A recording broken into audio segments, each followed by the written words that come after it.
Today I want to begin with this statement. What we choose to measure defines us. It defines who we are as stations and as the entire public radio system. To explain what I mean by this, I want to tell two quick stories. The first story is it's a true story from a few years ago at a grocery store chain in Wisconsin. The management team of these stores wanted to boost productivity and profits, and their approach was to pick one key metric to use as an organization. The best way to encourage our productivity of our employees and really measure our productivity and increase profit is to engage our staff with a new way of measuring their performance. So they put into place that we're going to measure our employees and our whole productivity based on items per minute that are checked out. Sounds reasonable, right? Because the faster you check people out, the happier your customers will be, the more productive employees will be, profit should go up. So they built this into the cash registers. They installed software on the terminals to measure this. What happened? Well, the cashiers learned something very quickly. They learned that the software only worked when the terminal was in its active state, not its standby state. So what did they do? When they were checking people out, they would check people out, and then while bagging, they would turn their terminal into standby, and then do their business, check people out, and then come back to the next person and turn it back on and reboot it. The metric looked amazing, like items per minute soared. It was phenomenal. Customers waited longer in line.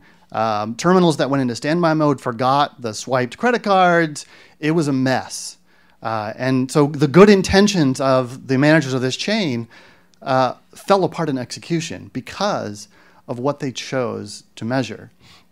The metric they chose sounded great, but in execution, as the Freakonomics guys would say, unintended consequences kicked in and kind of ruined it all. Another similar story. So now imagine you're in Russia a few decades ago, the former Soviet Union, and you manage a glass factory.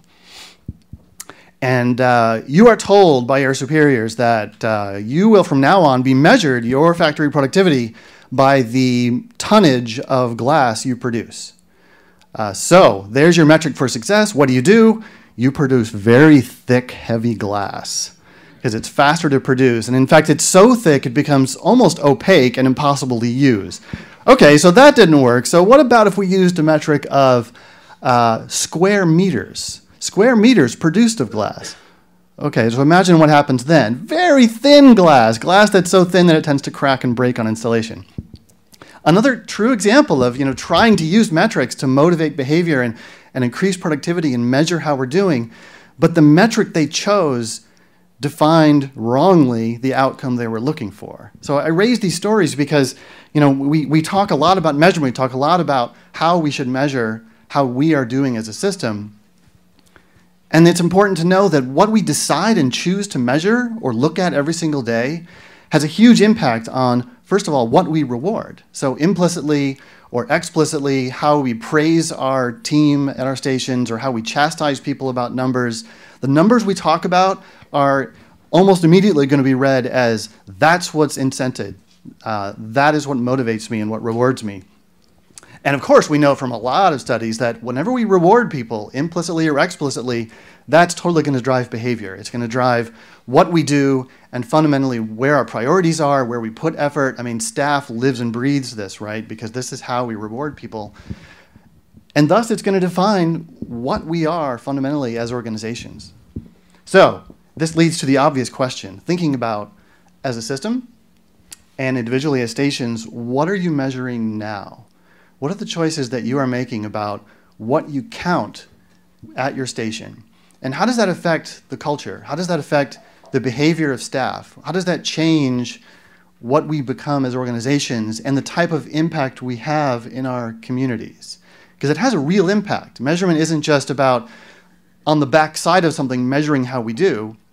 My main point here is that measurement defines up front who we want to become. So I imagine, at a lot of stations, we tend to measure what's familiar to us, what we've lived with for decades, and frankly, what's easiest to count.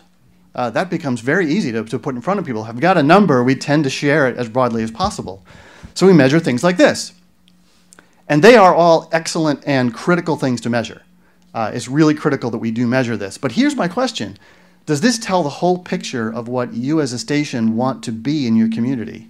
Are you really going to look at this list and be able to measure the true impact you're going to have? And if the answer is no, it probably means that we have to work harder at measuring things that are harder to count. So what I've noticed is, generally within organizations that I've worked with pre-NPR as well, we have a harder time measuring things that are newer or changing all the time or somewhat vague and unquantifiable. Things like, for example, community impact, which we talk a lot about as a system, but actually have a hard time getting our arms wrapped around how do we measure true impact in our communities in terms of policy, in terms of a more informed public or influence on local culture. These are hard things to get our arms wrapped around, so we tend to talk a lot about them but not make a ton of progress about measuring them. Now this could be a whole different session and probably will at some point, but we're here to talk specifically about digital. Audience is another thing that we can measure in terms of radio reach, but when it comes to understanding the implicit needs of our audience, their attitudes, how their behaviors are changing over time, what are their unmet needs in digital, that's harder to count instinctively, so we tend to not have as good insights about it. But we are here to talk about digital, of course, and digital within our organizations is still less familiar to a lot of people, right? It's constantly changing, and let's face it, there's an overwhelming amount of data that you can get on digital. And this is good, of course, but it's also bad because it overwhelms the people that we want to use data within the organization. They're overwhelmed by it. They don't know where to start or what to look at. And this is what we need to change, is we need to take the flood of data that we have at our fingertips on digital, on our sites and our streams and our apps, and we need to understand and agree as a system on what is most important to track, what is most important to measure for us right now, looking forward to understand if we are in fact succeeding in this digital transformation. So you've heard us at Digital Services probably talk about, we as mantras almost talk about the two things that we come back to around measurement every single time. One of them is audience growth, right? This is the number of people that are engaging with us on any digital platform in terms of listening, reading, viewing, you name it. We need this sense of counting human beings and our digital reach. The other one, of course, is the most slippery word in our whole industry and in all of marketing for all time, engagement. Engagement, the ultimate image to explain engagement, I think. I think about engagement actually as attention plus or maybe multiplied by interaction. So how much attention do people give to our content across all platforms? And how deeply are they interacting with it, or with us, or with each other around that content? There's two levels here that are really worth exploring. What we've tried to do is really focus, though, on these two things, on audience growth and engagement as, if you will, the executive summary of how we need to measure who we are. And that's across all consumer touchpoints. So when you think about listening, of course, it's streams, it's podcasts, it's audio segments, it's all these things. When you think about seeing, anything that they interact with us around using their eyes, there's all manner of content. All manner of content that can grow audience and engage with audience. And of course, as we know well, this is occurring in more and more places, and being able to measure this, and measure this both at the detail level, but as also a holistic number of what is our grand reach across all these platforms, and what is our engagement across all these platforms. How do we roll those numbers up to really get a sense of who we are and how we're doing in a really fundamental way? And that leads me to the next fundamental question. So a lot of this talk is actually kind of a state of the state around what do we know about our digital performance as a system. Because we all have our own data in pockets, and we all sort of look at them as we can. But we're in a really good place now. We've been encouraging stations to come onto Triton, for example, to measure streaming metrics. We've been working with stations on consolidating Google Analytics data, and we will be over time and doing other things like looking at social data to create a system-wide portrait of how we're doing, to help us all understand that progress better, to help us all monetize against it better. I mean, there's tons of critical reasons for doing this, and we're making really good progress. We now have probably about 2/3, 70% of our streaming audience across the whole system of member stations being tracked in Triton. So we're really able to draw some conclusions now about how we're doing, and that's what I want to share. So this is going to be brand new data that we've just been calculating for the first time and are happy to show. So let's start with the listening side of our world and talk about how we're doing, and we're going to talk about audience growth and engagement throughout this whole thing. So audience growth with streaming, the obligatory cute child photo, check. How are we doing? So the way one of the places we look around this, where we get some competitive data, is the Triton Ranker, which many of you have probably seen, right? This is the top 20 list of US streamers as assembled by Triton, which is the near monopoly in this space. I mean, all the major streamers are on this list now, except for Spotify, really, is the only holdout. So we are collectively, NPR member stations, number 6 on this list. This is looking at the domestic ranker with a day part of 6 a.m. to midnight, which we often look at on the broadcast side. So we thought we're going to look at that day part for all this research as well. NYC has been on the top 20 for some time and continues to grow well. But you can see, we've moved up this list rapidly. I mean, when did we first appear on this? This was last summer, right? That we first appeared as like number 19, hanging in there and growing. And as we've added more and more stations to this mix, I mean, this has gotten fantastic. So, they've been putting out this ranker for a while, so we thought, well, let's take a look at over time what kind of patterns we're seeing across our competitive set, because these are our competitors, right? These are the competitors for listening time, for mind share. This is who the consumers are actually streaming with now, and it's a whole mix of startups like Pandora, internet pure plays, a lot of commercial radio in here. So what we did was graph average active sessions, so how many sessions tend to be active at any given moment over time. This is going back 2 years plus. And one conclusion is obvious. Pandora is not only so much bigger in terms of audience than any of us, but is growing so much faster. They are eating everyone's lunch, obviously, on the music side. And in fact, this is almost even a pointless slide because it makes everybody else just look like mush. So what we decided to do was, well, let's strip out Pandora and kind of zoom in on the rest. And this is just the top 10. And now you can start seeing some interesting patterns emerge. So you're seeing Clear Channel with some strong growth. Not sure how much of that is organic versus them adding stations as well, right, in the whole Clear Channel empire. You're seeing some declines. So CBS Radio has been in steady decline for some time, but a lot of fairly flat pattern here. There's not a whole ton of growth going on. You see the red line at the bottom, that's us emerging from the waves here and coming up. And that's with about, again, like I said, 2/3 of member station audience being tracked right now. So the next question is, well, once we have all the stations in Triton, and if we were looking at all of our streaming data collectively as a system tracked together, where are we going to end up? Like, what's the future look like? And when we project this out, and this is a pretty simple mechanism to do this, we are going to be in the top player. It's very possible we're going to be number 3 on this ranker. And that is excellent news. I mean, that tells the story of the continuing impact of public radio and the kind of presence that we're going to have in the marketplace, particularly telling that story around monetization. We're in this to win it, and this tells a really compelling story to that.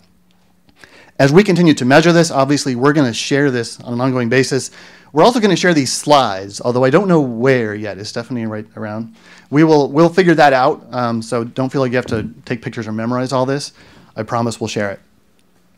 So that chart is a lot of spaghetti. There's lines moving everywhere, and that's just the top 10. So we thought, well, let's look at trends here. Let's figure out if we took all the internet pure plays like Pandora and Slacker and so on, and we took all the commercial radio station streams, and we compared those 2 buckets to us. But when we compared them to us, let's discount the fact that we're adding stations, right? Let's take just a stable number of stations where we have enough data going back to like last March. So we took the set of 77 stations where we have reliable, consistent data as our sample, and we compared them. We want to know, like, since last March, who's growing and who isn't growing. So on the left, you see Pandora and its other friends in the internet pure play business growing like mad. This is, again, average active session growth since last March. Commercial radio growing a little bit, 9+%, and we're growing even more. Not tremendously more, but there's real growth here over time, taking a consistent number of stations. This is good news for us. This isn't amazing news because we'd love to see growth on par with Pandora in the news talk area in particular. So I feel like there's a lot of untapped potential here when you look at the kind of growth Pandora is seeing. But this is pretty good news because we're seeing the kind of reliable growth that we've been talking about, right? We assume that as a system, our digital listening and our streaming is on the rise and it's strong, and it looks pretty strong. Commercial is there as well, but actually not as strong as we are in terms of recent growth. So that's good news, and we will take it. The next question we had in doing this analysis, we thought, well, let's play detective here. Let's look at where exactly is that growth occurring in our system? Can we learn about when that's happening and where that's happening, and will that help us make better decisions? So we took a look at, is it a particular format? Is it desktop versus mobile web where most of this streaming growth is for us?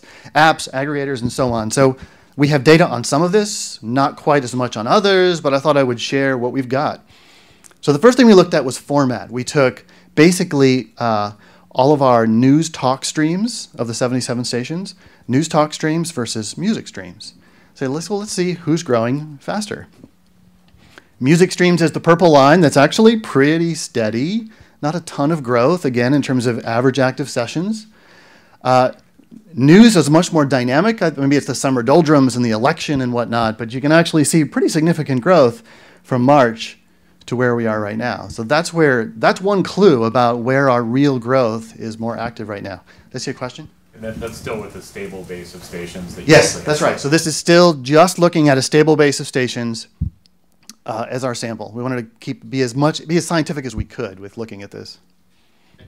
What's causing that? Is it maybe just the pure plays kind of competing on the music more, or? That's what we're thinking. So the Pandora is eating our lunch, and survey data that we have reinforces that as well. That when it comes to music, Pandora usage, even for our existing listeners, music listeners, is increasing much faster than any other listening source. So there's certainly a suggestion there that, yeah, Pandora is eating our lunch around music. Yeah.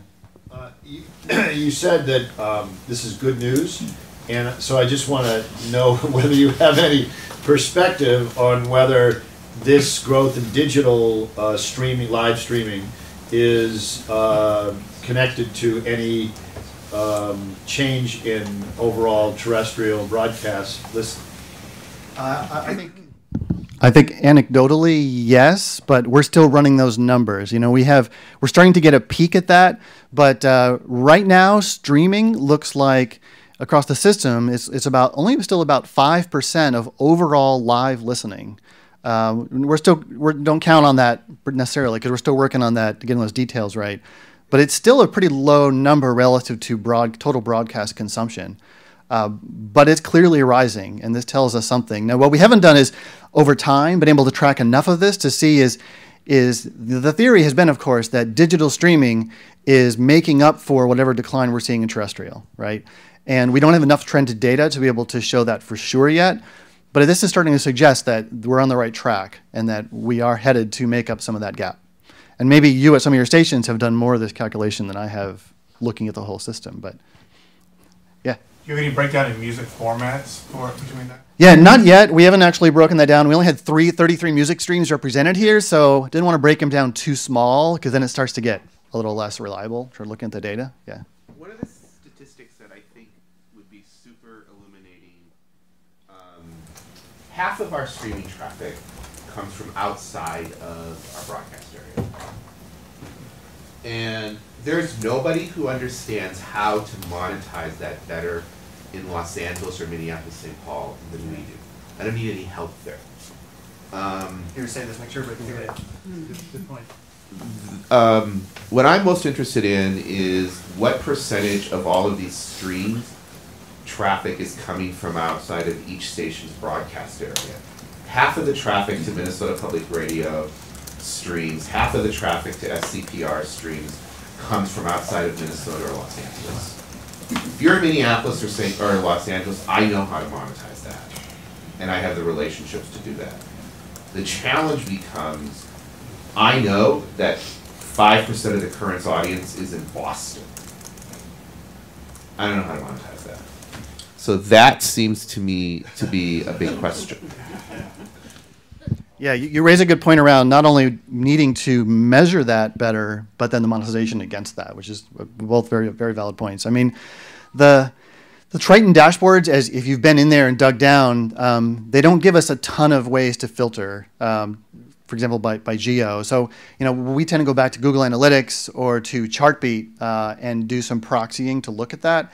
But frankly, we still have work to do there to really fully understand what that non-localized listing is. It's a fair point, though. Yeah. Another thing we looked at, I want to keep us rolling here too, is desktop web streaming versus mobile web streaming. Right? We keep hearing that mobile listening is on the rise, and when we take data, this is now Google Analytics data because Triton doesn't let us filter by platform necessarily. So we took basically, let's look at Google Analytics. We have event tracking on all the clicks to play buttons, either the listen live plays or the embedded audio, all the embedded audio plays as well. This is just looking at streaming. And essentially what you're seeing is desktop streaming is fairly flat, maybe even a recent decline going on there that we're going to track and kind of watch and see what happens. But mobile streaming, smartphone streaming in particular, is just growing like crazy, the number of people streaming. And this has a lot to do for us. These are numbers, by the way, not only on stations that are using Core Publisher, but on stations that are using any other system, any other streaming provider, any other streaming player. This is really meant to be a truly broad investigation. But some of this growth has to do with the fact that, at DS, as some of you know, we rolled out a mobile web offering, a mobile web experience, starting last summer, but especially into the fall. And what we saw basically was when we rolled this out with a persistent, prominent stream player, it was the frontmost thing in the experience, we saw streaming triple for stations that deployed this. So we think there is a tremendous unmet need there that once consumers realize they can easily stream, not just using our apps, but using our mobile websites, we see that openness to trying it and listening just go crazy off the chart. So there's another clue in terms of what the opportunity is and where we're seeing real growth right now. Our friends in Vermont were actually generous enough to share some data of theirs as well. So they actually use two different mechanisms for tracking streams, so it's kind of a nice way of splitting it. So the bottom line is their desktop website player and the number of streaming sessions over time. Very steady, just like we saw a minute ago. But everything else, their app, their mobile website stream, direct in iTunes or Windows Media, everything else is just going crazy. That's where the growth is happening for Vermont as well. This is the story that we hear from a lot of stations. So again, another clue about what's happening and where the biggest opportunity is. So what does it mean? It means we're seeing moderate growth. That's a good thing. I think we all would like to see more even, but we're seeing moderate growth. The potential, though, seems to be much bigger. That Pandora line is pretty tempting. And there is no reason that we cannot achieve that Pandora line, especially on the news talk side. I mean, we are it. We can absolutely own that. But the biggest opportunity is not the desktop website. I mean, we heard yesterday again, right? Pandora's numbers, 70 to 80% of their traffic is now mobile. And that is phenomenal. We're not seeing numbers like that yet, but we should be ready. We should encourage our experiences to be built to support that kind of listening. If we can get 70 to 80% listening on mobile, just imagine the potential here for growing new audience and for deeper engagement over time. So that's where the biggest opportunity is. So that's the audience growth side of the equation. Now, we also talked about engagement, right? So when we look at streaming and how we are engaging with our audience, in other words, how much time are they spending listening?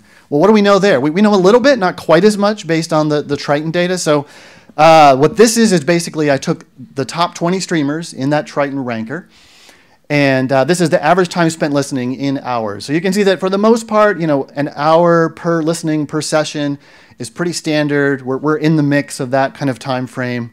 The red bars are us. The blue bars are the internet pure plays. So Adobe and AccuRadia are doing something well. I don't know if it's like a ton of restaurants playing them or whatever, but Adobe is this modern rock streaming station that is worth checking out. So there's not a ton to learn here, but again, we thought, well, let's break this apart. Let's look at commercial growth versus internet pure play growth versus how we're doing. And this is the difference, the change in average time spent listening since last March. So this is the flip side of the good news. there's not a lot of growth in time spent listening per session to streams. And particularly for us, we're seeing a downturn here. So this is looking at a stable number of stations like we did before, 77 stations where we have complete data in Triton. It's not cherry-picked in any way. It's just meant to be a random sample, really. And we're seeing a decrease here that's very real. And I think the decrease speaks to a lot to the segmented consumption of content and more mobile listening and tunnels and technical issues, perhaps. There's all potential interesting factors in here. What's worrisome is actually the difference between us and commercial and internet pure plays. Why are we dropping faster? So we did a little detective work around that. Again, we looked at music versus news, right? We thought, well, let's look at that to see if listening time varies. This was a little harder to pull from Triton. So what we did was we pulled the top 15 music streamer stations and the top news streaming stations, and just are showing, so each bar here is a different station. And the green ones are news talk, and the purple ones are music stations. And even looking at this as like a quick sample, you can see that around music, no one really is growing. And around news talk, there are a couple that are growing like crazy in terms of time spent listening to the stream per session. So there's something very real here. Now I feel like we need to dig in deeper here and understand like who are those stations that are doing really well on the news talk side? What are they doing? Why is that time spent listening growing like crazy for a few people? And does this pattern carry through? If we look at many more stations and get more and more data into the system, what will we learn in a much broader way? So we have more homework to do here, but there's something going on that we need to figure out in terms of listening time. Are there root causes here that we need to explain and understand better? So let's stop a moment and sort of figure out, what does this mean? What have we learned so far? We've learned that number of active sessions is rising. That's good. We've learned that average time spent listening per session is going down, and that's not so good. What does this mean? It probably means that we're just seeing people listen more often, but for shorter periods. And it's not necessarily new listeners, by the way. So we looked at also Triton has its own CUME measurement, which tries to tell us the number of unique IPs that are listening over time. And that's pretty steady. Like, you're not seeing a whole lot of growth there. So that implies that it's not a lot of new people listening for shorter periods. It's, for the most part, existing audience listening more often for shorter periods. So pretty fascinating when you start putting the pieces of this puzzle together. And as I mentioned, there's probably a lot of factors here at play. A couple of them are more mobile listening. People like me that are commuting probably translates into shorter listening times, right? We've done studies and heard from some station users that our streams are dropping out occasionally. There might be issues there. Not only it's going underground and under tunnels that break streams more often, but just technical issues with the quality of our streaming that could have an impact here. Is it possible that commercial radio streams are ahead of us in terms of that technical advantage, and their audience is seeing less dropouts? Maybe that's what's going on. So that's part of the questions that this raises. Yes? It's worth noting, too, that essentially the trends that you're seeing here are, at least when we look at it at kind of a macro level, being mirrored on the broadcast side, too. So shorter duration, more frequent engagement. So people are coming in and out with greater frequency. So it's a cross-platform. I'm wondering if you can address where we are with measuring on-demand listening as opposed to streaming. Funny you should ask. Did I see another hand back there? Yeah. My question is, like, maybe that's just means that people are using it more regularly. I mean, is there any way to figure out, does this mean that it's becoming more habitual listening, therefore the patterns are more like the way people use radio? Because the length of the average session is ridiculously long. Yeah. I can't imagine that that's really how people really do it. The other thing we got to be careful about, too, is that services like Pandora are capping their listening, so that if you just leave it on, right, they pay for an extraordinary amount for every song that goes out. So they have an incentive to cap it, where we generally do not. Right. And there's going to be apples and oranges. One thing we'd like to look at some point is the distribution for that listening time. So is it the fact that there's a ton of short sessions and then it drops off, and then there's a ton of half-day, all-day sessions where you got a lot of background listening going on? So I suspect that's the case, but we haven't broken it out to that level yet. So Kinsey was asking about on-demand listening and other types of listening, right? And we have a little data on this. I mean, I'm really, I thought today I would focus very much on station data, right? That's what we care about, is the system-wide story that we're trying to tell. So I'm not really showing any NPR data at this point, although we can talk about it peripherally as we go. The first, of course, other type of listening is segmented audio, right? So here's some data we have on system-wide use of segmented audio. This is looking at the percentage of visits to a station site. That includes streaming on the left, about 16%, and on the right, which is audio segment, embedded audio listening, right? Hitting that play button for a particular story, much, much lower at this point. Now, what does this mean? This may not mean that there's less need or demand, right? Consumers, when we do other research, consumers are very engaged with this content. Does it mean that the experience of our sites isn't encouraging people to easily discover and or listen to this? If they're visiting on mobile, do our inline audio players work on smartphones? There's probably a lot of factors here that explain why this is still so low, even as we're seeing all other listening behaviors go up.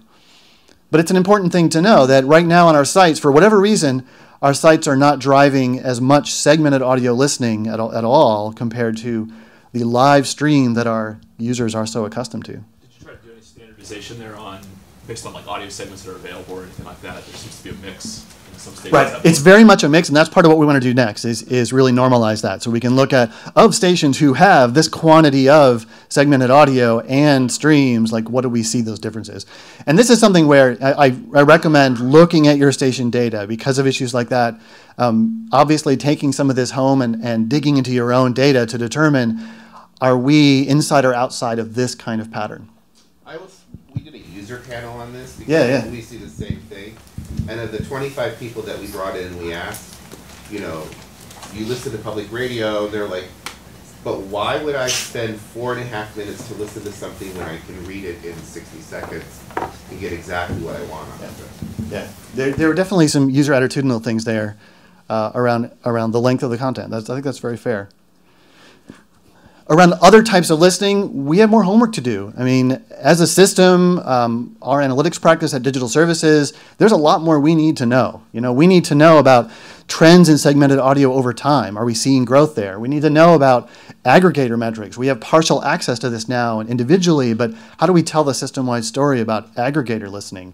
We need to know about podcast consumption. We have some data there, but just frankly not near enough to understand how alive podcast listening still is. It's very alive and very close to my heart personally, but we need to know that from a system-wide point of view.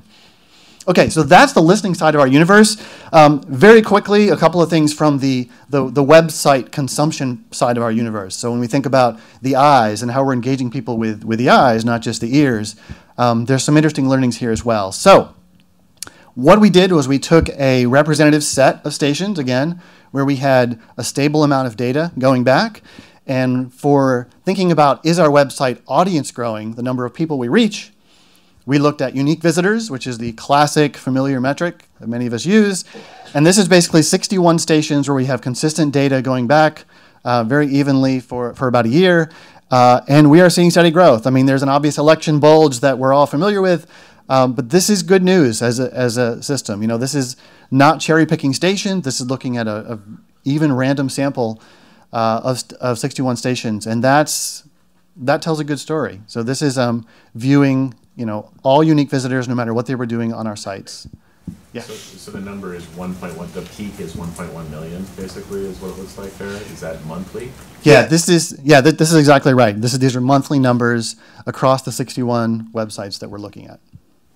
So when you look at our collective totals, because we're now measuring something like 150 stations as part of our analytics service. I wish I knew the total number right now, but it's much higher than that, obviously, when you take into account all the stations that have shared their Google Analytics with us. A lot of that is mobile. So this is the slide we've probably shown about 1 million times, I think, as Digital Services over the last year or so, and it just keeps going up and up. So this is the percentage of visits that are from mobile users to our websites now, not our apps, just our websites.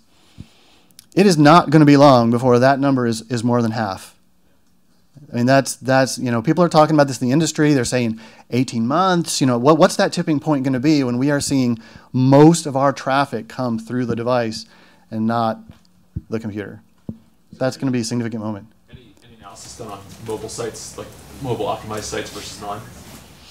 Yeah, well, what we've looked at is, you know, when we rolled out our mobile optimized site, we definitely saw everything go up. You know, we saw uniques go up, we saw pages per session go up, listening, as I mentioned, went up.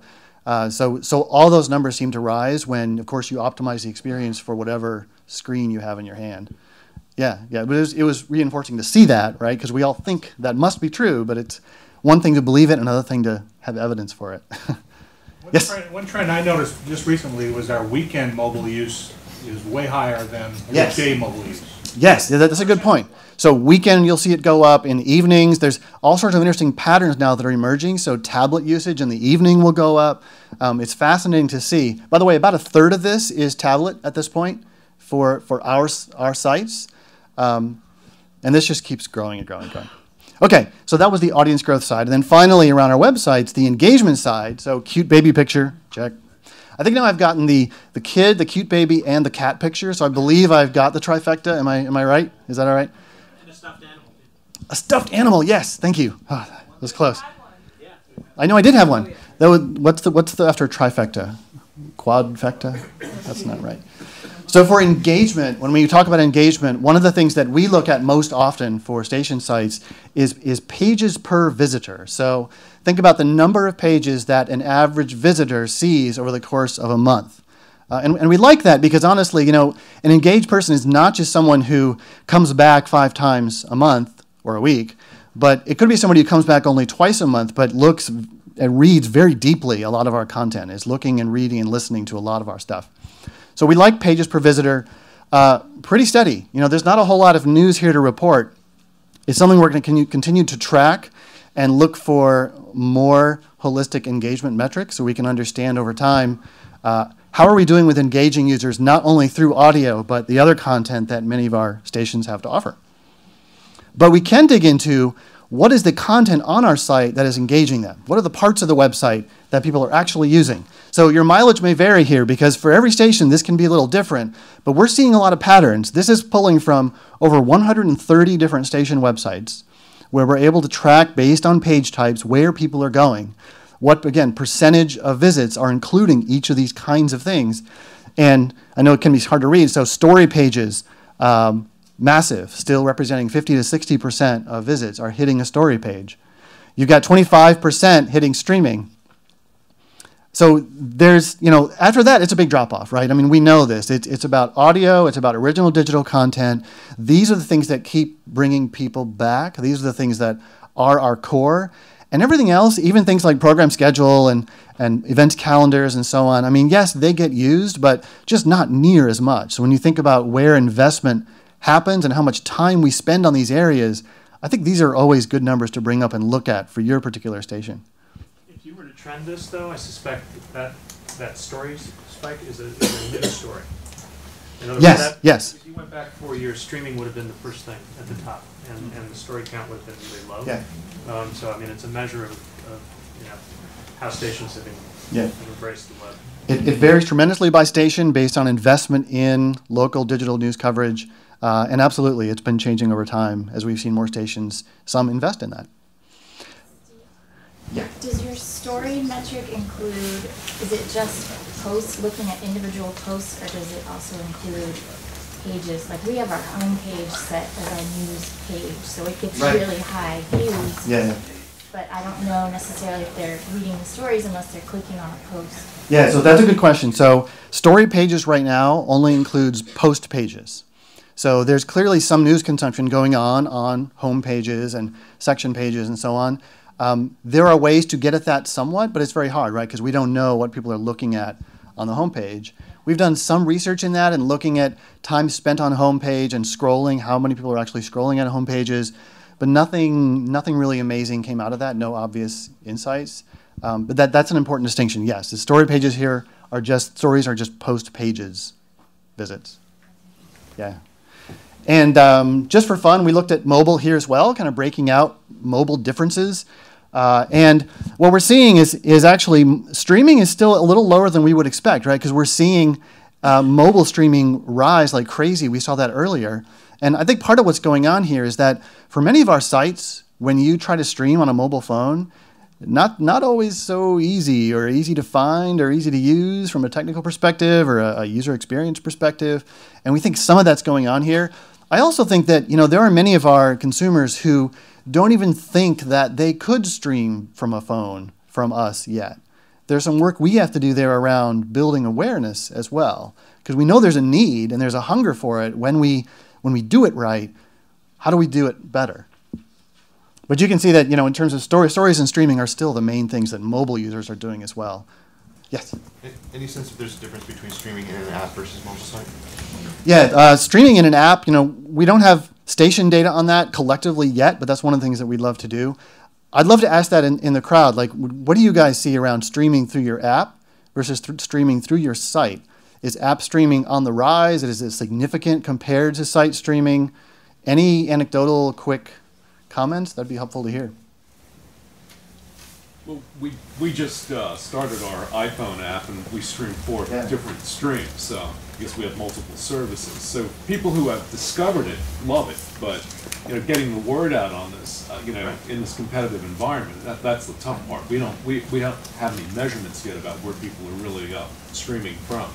Although I will say working with NPR has been great because you've helped us improve our streaming service, and we think that's going to really help with getting more people engaged online.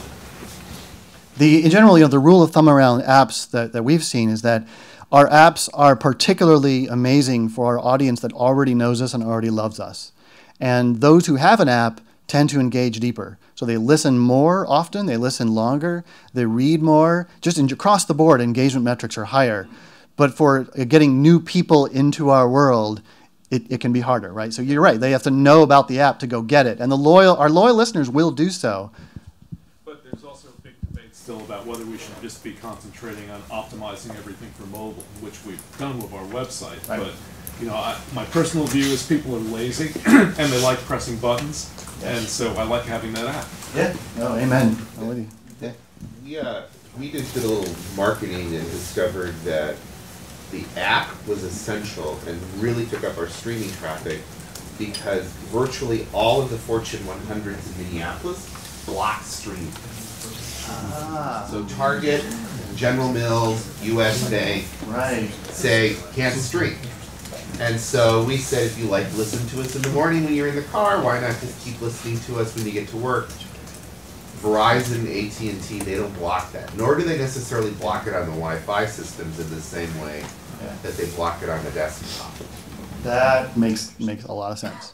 We absolutely believe in an all of the above strategy, right? We need to support our existing loyal audience that wants an app, and we need to support attracting new audience in every way we can, and that definitely includes mobile website, optimized for easy listening. So what does this all mean? So, the main things we draw from here, I think, are pretty obvious conclusions looking at the data, which is that the engines of audience growth and engagement come back again to audio and, for some stations, original digital content, right? And that mobile remains the biggest opportunity. And are we ready as a system, and are we ready as individuals for when that tipping point happens and most of our traffic is mobile? How is our audience going to experience us? And is that the way we want them to experience us? And how do we monetize effectively when that happens? That's a whole different ball of wax, right? Monetizing off of a mobile screen is a unique challenge. Okay. And then more work remains. As we've talked about, we need more data on social media engagement and audience growth across the whole system, because we have our own data right now, but when we pool that, what story does it tell that helps all of us? On apps, on aggregators. And we need to drive together towards a more universal metric. Because even what I've showed here, which is trying to call out the most important metrics that we believe in are important to track, it's still a lot. So how do we collectively come to what is the one number that represents how we are doing digitally? I think collectively getting to that would be fantastic and much easier to share with staff who doesn't necessarily love charts as much as we might. So final thing is I wanted to share some of what we're doing, we're building at Digital Services. Right now, at NPR, we have to go run these numbers. We have access to everybody's GA accounts and Triton accounts, and we can go in and run these manually and do this, la, la, la. Well, that's not how it should be. This should be open and completely transparent and available to everybody, these kinds of insights. I should have an easy time comparing my station to the whole system, or comparing my station to other stations like me, other jazz stations in similar market sizes. I want to see what their trend of uniques looks like, or their trend of engagement looks like through their streams. So what we've been building, and many of you have heard about this, is a station analytics system that is all about doing just that. The whole question that this is set to answer, which I'll show you an early version of this, is when you see a number and you share a number in your organizations, I don't know about you, but I get asked all the time, well, here's our pages per visit. And the first question I get was, is this good? Right? Is this good? We have to be able to answer that question. So that's what we've built this whole thing around, is answering the question, is this good? Does this actually tell me what I need to know? So let me flip over here. So what I'm going to show you is actually the very first restarting Firefox. No, I do not want to restart Firefox. The very first live demo of this. So this is still in construction. We're still hooking up a lot of wires and cables to make this happen. But this is a live demo on a staging server. Bear with me. And Wi-Fi might drop. But I want to take you through what this is becoming.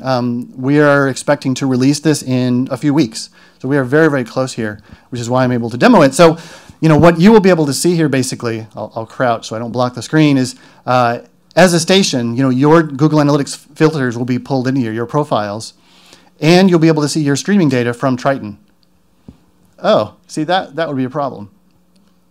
Thank you. Okay, now I'll drive backwards. This will be fun.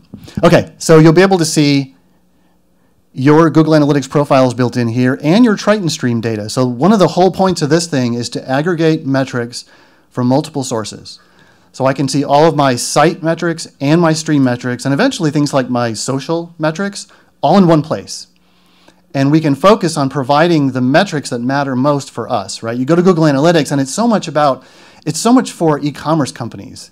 It's built for people that are not us. So we wanted to build something that's for us. So I'll have website data in here, I'll have Triton data in here, and actually I'll be able to talk about when I show data. So this is actually live data coming in. This is site data on this side. So is my audience growing? Fundamental question. This is how we believe it's important to measure. For my website, here's the unique visitors and the last 30-day trend. For my stream, here's my average active sessions. This isn't right. This is not quite hooked up yet. And here's the trend over 3 months. And then you see this thing that says stations like me.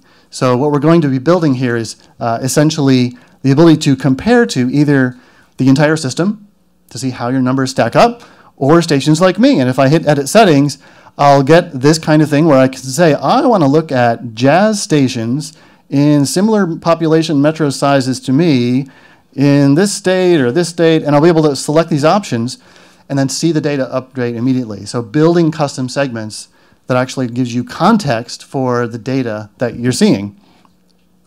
That'll be working within a couple of days. We're very close to getting that actually working. So these numbers will update in real time. Just to show you some of the other screens here that are coming, you can zoom into, that's not going to be good. You can zoom into audience metrics. Loading, not cached.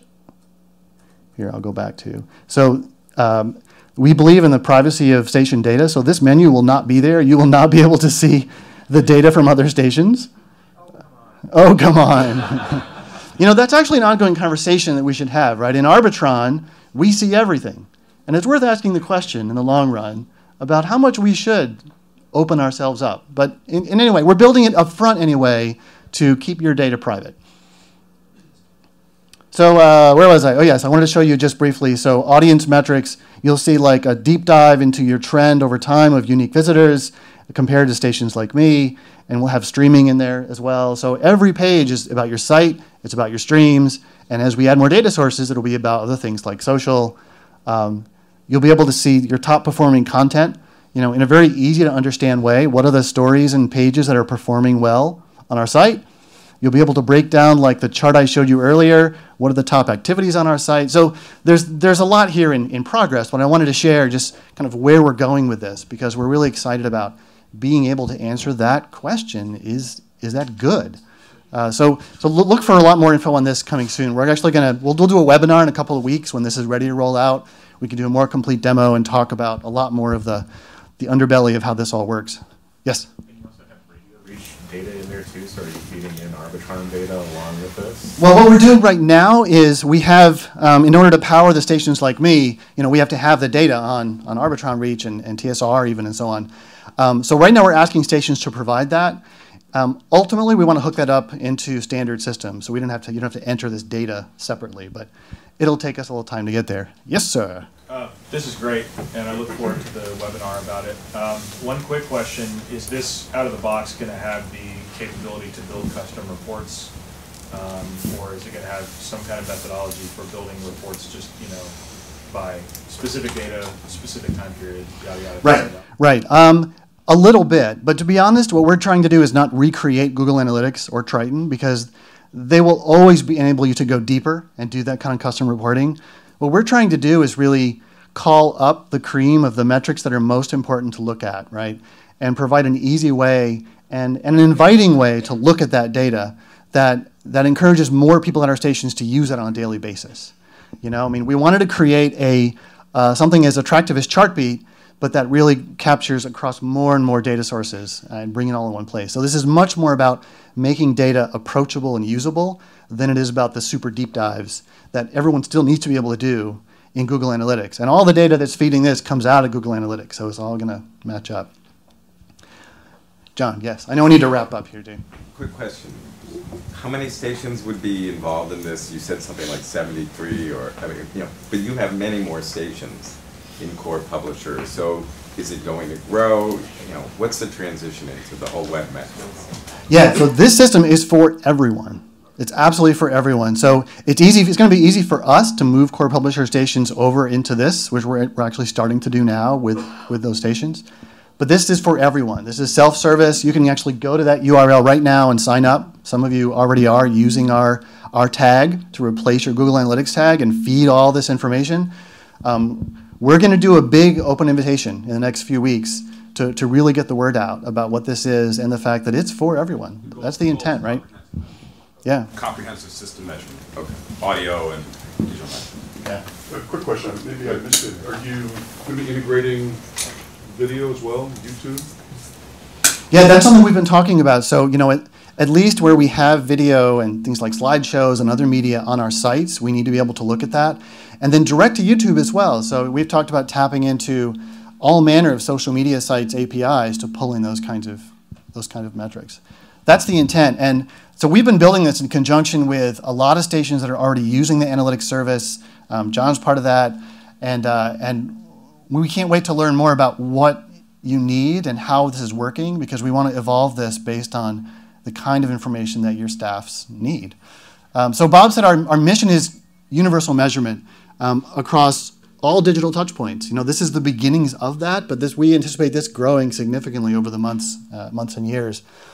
My challenge to you, I guess, to end on is when we think about metrics, how do we become more intentional about it? How do we spend more time up front thinking about what is it we measure and how does that impact the culture and behavior and productivity and impact of our organizations? And how do we do that more intentionally up front? So measuring isn't just about kind of accidentally, hey, we got data for this, let's share it.